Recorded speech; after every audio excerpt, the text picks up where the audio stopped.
Violence, violence, violence. I don't like it. I avoid. But violence likes me. I can't avoid. எல்லாருக்கும் வணக்கம். Violence, violence, violence. I don't like it. But I avoid. But violence likes me. I can't avoid. Rocking star Yash ಈಗ PAN India hero. ಅಂದರೆ ಭಾರತದಲ್ಲಿ ಯಾವ ಮೂಲೆಗೆ ಹೋದರೂ ನಮ್ಮ ರಾಜಹುಲಿಗೆ ಸಲಾಂ ರಾಕಿ ಭಾಯ್ ಅನ್ನುವ ಅಭಿಮಾನಿಗಳು ಸಿಕ್ಕೇ ಸಿಗ್ತಾರೆ. ದೇಶದ ಯಾವ ಕಡೆಗೆ ಹೋದರೂ ನಮ್ಮ ಮಾಸ್ಟರ್ ಪೀಸ್ಗೆ ಅಭಿಮಾನಿಗಳು ಮುಗಿಬೀಳ್ತಾರೆ.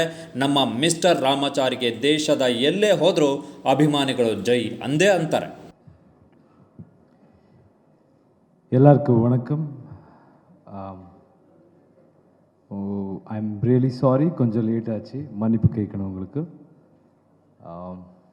KGF ರಾಕಿಂಗ್ ಸ್ಟಾರ್ ಸಿನಿಮಾ ಬದುಕಿಗೆ ಪ್ಯಾನ್ ಇಂಡಿಯಾ ಇಮೇಜ್ ಕೊಟ್ಟು ಕನ್ನಡದ ನಟನೊಬ್ಬ ಗಡಿಯ ಎಲ್ಲೆಗಳನ್ನು ಮೀರಿ ದೈತ್ಯೆತ್ತರಕ್ಕೆ ಬೆಳೆಯುವಂತೆ ಮಾಡಿದ ಸಿನಿಮಾ. ರಾಕಿಂಗ್ ಸ್ಟಾರ್ ಯಶ್ ಅವರಿಗೆ ಎಷ್ಟು ಭಾಷೆ ಬರುತ್ತೆ?